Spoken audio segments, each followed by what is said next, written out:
Oi meninas, vamos florescer? Eu sou a Manuela Vidal Eu sou Elis Silveira, e juntas nós somos o Pode Florescer. um espaço pensado para termos conversas transformadoras. Vamos falar hoje um pouquinho sobre mudanças. O Daniel Goleman fala que o medo é aquela emoção que nos instiga de maneira mais forte e que muita coisa acaba potencializando esse medo. A mudança, com certeza, é uma delas. A gente tem medo de mudar, mas muitas mudanças são necessárias e a gente tem que enfrentá-las de alguma forma. Como que a gente vai fazer isso, Elis? Como enfrentar as mudanças que a gente precisa fazer, mas que às vezes, por comodismo ou por cansaço, a gente não quer encarar naquele momento. O início do ano é muito propício para essas mudanças. A gente fala sobre recomeçar, sobre tirar do papel aquele sonho que você vinha planejando. Mas teria alguma dica que você está aplicando na sua vida para facilitar essas mudanças? Eu acho que quando fala em mudança, a gente sempre fala de desconforto. O que que tá é difícil mudar, concordo com isso 100%, porque traz desconforto, traz dor. E aí sempre que a gente estabelecer um processo de mudança, eu tenho que pensar muito forte o porquê que eu iniciei essa mudança, porque é isso que vai me fortalecer realmente seguir até o final. Porque no momento que eu esqueço o que estava desconfortável, o que estava doendo, eu vou achando que está muito difícil. Eu vou achando que tá mais difícil, às vezes, do que realmente é, porque lembra que a gente cria a nossa realidade. É muito do que a gente pensa, a gente traz realmente para o nosso mundo externo e a gente vai criando essa realidade de que é muito mais difícil, é muito mais cansativo, em mim é pior, eu não tenho sorte. Então você vai criando essa realidade sobre você e todos os processos, todos vão se tornando mais difíceis. Então a primeira coisa é: tá desconfortável? Tá doendo? Então é porque precisa de uma mudança. Entrei no processo de mudança. Você começa como, Manu? Eu sou o máximo, eu consegui iniciar esse processo. Vamos mudar de carreira, vamos mudar, vamos emagrecer, vamos mudar de cidade, de casa, vamos mudar a casa está feia, tá, precisa de uma reforma, vamos tirar esse banheiro que ninguém usa, vamos mudar? E aí a gente começa realmente muito empolgada no processo de mudança, feliz. E aí quando realmente está ali pelo meio, Manu, vamos fazer uma analogia com a casa, Manu? Imagina que a gente está aqui na nossa casa e a gente começou um processo de construção, de reforma, e tem parede quebrada, e tem poeira, e tem cimento, e barulho, e pessoas dentro da sua casa que você não é acostumada a conviver nesse processo de construção. E aí você olha e fala: Meu Deus, por que eu fui começar isso? Será que realmente eu precisava fazer isso? Será que esse banheiro estava me incomodando tanto assim? E aí lá no meio você acha até que aquele banheiro nem estava tão desconfortável. Mas será que ele realmente não estava? Será que ele não estava só ali como um espaço que você estava enfiando coisas que nem você queria mais, que não tinham o menor sentido? Então você tem que lembrar o porquê, quando está lá no meio desse processo, onde dói, onde está muito desconfortável, onde a empolgação passou, você tem que lembrar por que que você começou, porque é isso que vai te dar a luz. Quando a gente está no meio, a gente não lembra nem como era antes e nem como é nem como vai ficar depois. E aí a gente fica sem um parâmetro mais palpável, mais concreto do que vai terminar aquilo ali, como vai terminar.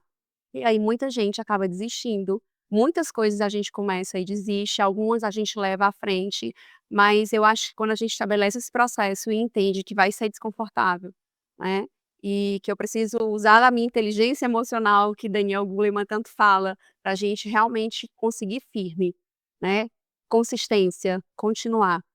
Eu acho que é mais ou menos por aí que eu E, entendo o processo de mudança. infelizmente, a gente tem que saber também que algumas mudanças não trarão algo bom, que a gente vai fazer a nossa parte, a gente vai dar o melhor que a gente poderia, vai se esforçar, vai investir naquilo e não trará o resultado esperado, porque há uma dimensão da vida que a gente não consegue controlar. Tem muito que a gente consegue e que depende de nós e a gente precisa fazer, mas o resultado não necessariamente será aquele esperado. Então, muitas vezes você acaba evitando a mudança porque você pensa: "Eu vou ter que passar por todo esse processo e talvez não alcançar, nadar, nadar, nadar e morrer na praia", mas você não vai nadar, nadar, nadar e morrer na praia, porque nada é em vão. Assim, nas perdas, não perca a lição. A gente tem que ter isso em mente, porque senão você realmente fica parado. Não tem como você ter certeza que você mudará e isso trará bons resultados. Você só tem certeza de uma coisa, que se você ficar no mesmo lugar, nada de novo irá acontecer. É muito absurdo e ilusório a ideia de não fazer nada de novo e esperar diferentes resultados. Você só alcança resultados diferentes se você se propor a uma mudança. Isso exige força e humildade de saber que não necessariamente você irá alcançar. Mas isso não pode te fazer desistir, porque faz parte da vida. A gente também tem que reconhecer que a vida, ela possui essa dimensão trágica, essa dimensão da perda, da gente não conseguir alcançar. Se isso faz com que a gente paralise, então a gente não está sabendo viver, porque a gente tem que lidar também com os nossos fracassos, com os nossos quase. Talvez você quase alcance, e nesse quase Deus fecha uma porta e abre outra janela e você vê ali um outro horizonte que você até então não tinha notado. Então, não é toda mudança que trará algo bom. Muitas mudanças, inclusive, a gente acaba atravessando porque elas vieram de algo ruim. Vieram de um divórcio, de repente, que você não queria enfrentar, vieram da perda de alguém querido, vieram do fim de um emprego, uma demissão que você não queria estar ali passando, mas que aconteceu. E você vai ter que passar por essa mudança. E aí, a partir disso, outras coisas virão. Talvez te coloquem no lugar que você preferiu outro lugar de antes. Mas a vida é tão isso, né? Não somos, apenas estamos, e tudo passa. Então, se a gente não enfrentar o que precisa enfrentar, com medo de que a mudança não trará algo positivo, então realmente a gente não vai enfrentar a vida, vai deixar de É, viver, porque a gente não tem essa garantia. tem uma frase que fala que o maior risco é não se arriscar. Eu gosto muito dessa frase, eu não sei quem é o autor, mas eu gosto muito. Eu acho que tem mudanças que não dependem da gente, e Sim, tem mudanças que a gente vai decidir fazer. Eh eh, e isso tem mudanças que vão trazer realmente algo bom, e tem aquelas que não vão trazer. E é igual também eu falo, eu gosto de fazer analogia de mudança com cirurgia plástica, que você vai lá fazer uma cirurgia plástica da mama, por exemplo, e não termina, né, minhas amigas que já fizeram mama sofrem: "Ah, eu quase que desisto, eu não gostei, não sei o quê", ali pelo meu, e quando passa, uau! E aí com o tempo ela fala: "Mas ficou muito grande, eu não queria que ficasse esse tamanho, então ficou muito pequeno". Então, às vezes você realmente não sabe como é que vai ficar, pode ser que você goste, pode ser que você não. E a vida é isso, a vida é realmente a gente passar por esse processo, mas de qualquer forma, mudança é desconforto. Seja lá porque a gente decidiu, ou seja lá porque é uma situação da vida que a gente não controla. Mas eu gosto muito de trabalhar com aquilo que a gente controla. Tu lembra que eu falei ontem pra ti, que eu tô no processo de tirar a Coca-Cola, a Coca Zero da minha vida, porque eu estava tomando demais. Eu acho que faz mal? Não, eu não acho que Coca-Cola faça mal a ninguém se você toma ali da forma correta. E eu nem acho que eu tomava o suficiente que me fizesse mal, uma quantidade que me fizesse mal, mas era algo que eu não estava tendo controle. Quando eu olhava pra Coca-Cola, se tivesse aqui eu já ia tomar, eu nem pensava. Então, a minha geladeira estava fazendo parte das compras semanais da casa. E eu passei o ano quase todo dizendo: "Eu não vou tomar Coca". Aí todo mundo, nutricionista, dizia: "Ah", alguns, né, não são todos, dizia: "Ah, mas não faz mal você tomar uma Coca por dia, não faz mal, tã-tã-tã". Só que eu não estava mais no controle. Então pode ser qualquer coisa, se você não consegue controlar algo que você era para controlar, porque tem coisas que são incontroláveis, né, estão realmente na mão de Deus, você tem que decidir. E aí parece radical o que eu podia dizer, mas eu vou tomar uma vez na semana, porque aí seria menos radical. Mas comigo, o meu modo funcionar ali é muito assim, se eu tomar uma vez na semana, eu vou querer tomar outro dia, e depois outro dia. E aí eu resolvi tirar. Estou é tentando. porque todos nós temos Estou as com nossas 8 drogas. dias, Dá uma vitoriosa. tentando conseguir, acreditando que eu vou conseguir, acreditando que daqui a um mês eu posso dizer: "Ah, mas eu nem tomava tanta Ah, coca assim", exatamente, porque todos entendeu? nós temos nossas drogas. Às vezes, de repente, se você: "Ah, eu tirei a coca, mas agora eu tô comendo feito uma louca, açúcar", não foi uma boa Não, troca. foi Você vai ter que ver isso. é, Eu não sou de tomar coca, eu acho até o Ricardo até brinca, tu é a única pessoa que eu conheço que que não nunca tomou coca, coca. que nunca eu gosto de guaraná. Guaraná eu adoro, mas eu também tomo muito pouco. Coca-Cola eu nunca gostei. Coca-Cola, creme cracker e biscoito Bono, que são, acho que os alimentos que todo mundo ama, eu nunca gostei, mas gosto de outras drogas. Então, dentro dessas minhas drogas que eu gosto, que é o açúcar, a farinha branca, aí eu tenho que ver, de repente, se eu tirar o açúcar da minha vida e ficar uma pessoa insuportável, aí não foi uma boa troca. Então, eu vou ali diminuir o açúcar, mas não vou cortar de uma vez. Eu já tentei cortar o açúcar de uma vez na minha vida, assim, de vez, eu não consegui. Então eu vi que eu não, então eu vou equilibrar, vou aqui comer menos açúcar. Mas eu já vi que eu sou uma pessoa hoje, pode ser que amanhã eu seja uma pessoa diferente, mas hoje eu sou uma pessoa que eu não consigo imaginar uma vida sem açúcar, eu não consigo imaginar uma vida sem farinha branca, porque eu amo pão, eu amo açúcar. Então eu tenho filhas pequenas, eu gosto de sair com elas para cafeterias e pedir um doce, eu gosto também, um programa que eu faço muito com a minha mãe, eu vou com a minha mãe, a gente vai comer um doce, com um café amargo com um doce, então eu amo isso é algo que me dá muito prazer, que eu não quero tirar da minha vida, mas eu não vou fazer todo dia. Sim. Dentro dessas nossas mudanças, é importante a gente saber que a gente pode retornar, que a gente pode mudar de novo. Nem nada é para sempre, nada é estático. Você não precisa: "Ah, não, porque eu fiz isso, agora eu sou uma pessoa que, sei lá, eu não vejo o celular a partir de 20h, nunca mais na minha vida". De repente eu vou fazer um tempo ali sem pegar o celular 20h para melhorar o meu sono, porque eu tô vendo que eu tô tendo uma noite não tranquila, e depois quando eu melhorar isso, aí eu posso, vez ou outra, fazer abrir uma exceção. A gente tem que Trabalhar se o autocontrole, porque conhecendo. assim, às vezes deixar de pegar o celular 20h é porque é algo que você não controlava mais, Exato. era algo que você tinha que fazer. Então, quando isso começa a fugir do seu controle, seja o açúcar, seja o celular, seja qualquer coisa na sua vida, você tem que repensar, né. E vamos ver como é que vai ser daqui a um mês, eu vou contando se eu estou conseguindo, mas realmente pode ser que daqui a um ano que eu já tenha conseguido realmente ter um controle muito grande sobre esse impulso de tomar Coca-Cola, eu consiga tomar uma por semana. E tá tudo certo, porque para mim tá tudo certo. Mas vamos lá, a gente vai conversando sobre isso. Eu acho que existem certos vícios que a gente carrega que sim, você realmente deve tentar virar a página, E sei lá, o você cigarro. falou uma coisa certa, porque a Coca entrou na minha vida no momento que eu estava com uma restrição alimentar muito grande, que eu perdi muito peso, então eu vou colocar a Coca, que parecia açúcar, que não tinha Tô caloria, louca. enchia, a gente precisa um pouco de salada, o fogo de Troia um pouco demais, né. E agora como já faz tempo esse processo também de manutenção, então agora eu posso também dar uma Sim. reduzida ou realmente deixar de tomar. Conheço gente que amava e deixou de tomar, a pessoa se eu entro nesse grupo de pessoas que deixou de tomar, porque não acrescenta nada, então tá tudo certo se eu deixar de tomar. É verdade, a gente só tem que ver isso, dentro dessa sua droga que você consome, no meu caso é o açúcar, é a farinha branca, eu tenho que ver se é uma coisa que faz muito mal para minha saúde ou não. Nesse caso, é o excesso que me faz mal. Se fosse, por exemplo, o cigarro, aí não, aí realmente é algo, acho que é algo que você de fato tem que abandonar. Ai, mas é uma vez, não, né? Tem tantos Sim, estudos mostrando todos os malefícios que causam, então vira essa página, não é bom para ninguém, não é bom para quem está perto, não é bom para você. Mas o meu açúcar não vai fazer mal para quem está perto de mim e em dosagens ali que eu consiga controlar também não vai fazer mal para mim.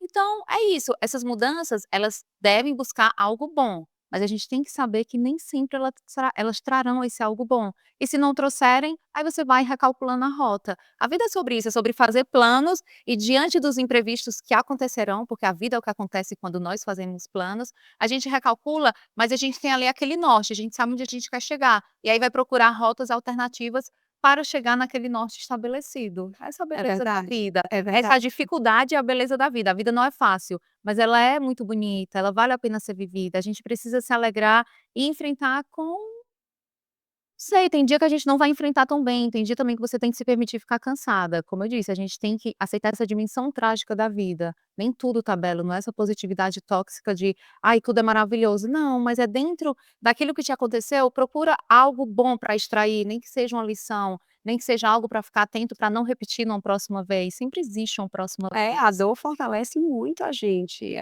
vai realmente nos lugares mais internos da nossa vida, não adianta, é ali, né, mas é difícil mudar, a gente precisa entender as mudanças que a gente faz, realmente colocar aqui na agenda lá no dia 1º de janeiro, eu vou mudar tal coisa, você tem que colocar quando você vai mudar, como você vai fazer isso, é um processo, né, então tem coisas que a gente já deixou muito tempo para trás e precisa realmente fazer isso com mais urgência. E quando tem esse processo de urgência, porque não adianta também você colocar muitas coisas, porque a gente sabe que a gente tem um limite ali de mudança, de aceitação, até porque a gente tem uma vida para resolver, tem problemas para resolver. Então a gente tem que colocar, quando a gente for definir uma mudança, isso mudanças que a gente escolhe fazer nesse sentido, a gente tem que colocar uma data, a gente tem que saber como vai fazer essa mudança, Metas, esse horário que eu vou fazer, vamos pequenos. dizer aqui uma atividade física, qual horário que eu vou fazer? "Ah não, vou fazer uma reforma na minha casa", quando eu vou começar? Quem eu vou te chamar? Quanto vai custar? Eu tenho dinheiro para fazer isso? Né, então a gente precisa deixar de ser sonhador e colocar o pé mais no chão, realmente, eu sou essa pessoa mais do "vamos aqui", do racional, "vamos aqui, vai dar certo, não vai, é assim, é assado", porque para a gente conseguir estabelecer um processo, eu adoro processos, porque eu consigo me organizar melhor. Meu cérebro opera muito nessa questão de organização, com data, com hora, e vai para onde, vai ser como, e será que eu consigo mesmo? E aí eu lembro que no dia 31, quando eu estava tomando 1 litro de Coca-Cola, porque era a minha despedida da Coca-Cola, e eu falei: "Eu vou tomar 1 litro", porque dia primeiro eu lembro que no réveillon do ano passado, eu falei: "Dia 1º de janeiro eu começo minha dieta". Eu sou uma pessoa radical nas minhas decisões, porque para mim é muito difícil mudar. E aí, eu não estava bebendo no dia 31 para o dia 1º do ano passado, e aí a minha amiga disse: "Tu já tá de dieta, vai comer esse bolo?" Eu falei: "Não, dia 1º meia-noite, já tô de dieta". Ela: "Não, mulher, você tá brincando, né?" Eu falei: "Eu já estou de dieta, eu não falei que era dia 1º?" Então, e eu realmente fiz uma dieta bem forte ali no início do ano passado, no início do ano, e acontece assim comigo, tem gente que não consegue fazer de uma coisa mais suave, tomar 2 vezes na semana um refrigerante ou algo que você goste, e tá tudo certo. Mas eu me dou muito bem, eu vou muito bem nessa parte mais radical, mas sabendo do que eu posso, me analisando ali, sabendo se eu não vou colocar outra droga parecida com Coca-Cola para superar. Mas é isso, a gente vai se conhecendo realmente nesses processos, é se avaliando, é se testando, porque a gente vai mudando, e tudo bem. E essas pequenas mudanças, a gente está falando aqui de hábitos alimentares, mas são pequenas mudanças que a gente acaba replicando em grandes decisões das nossas vidas. Então, a gente tem que ficar atenta à maneira como a gente conduz essas pequenas mudanças, porque elas falam sobre a maneira como nós conduziremos as grandes mudanças que a gente vai enfrentar. A vida adulta não é nada assim a não ser luta, é uma luta diária, né? E toda luta custa R$ 1.000. Eu nunca vi isso na minha vida. Todo Pix custa R$ 1.000, todo Pix custa R$ 1.000, tira R$ 1.000, eu não aguento mais. Antes era assim, agora a minha não, R$ 100 não vale mais nada. Então, a gente tem que saber lidar e estar atenta à maneira como a gente lida com as pequenas coisas, porque elas refletem. Então, a gente pode olhar e pensar: "Ai, estão falando sobre Coca-Cola?". Não, Não é não é só uma sobre analogia. Coca-Cola, exatamente. É sobre a maneira como a gente está lidando com aquela situação que a gente decidiu mudar.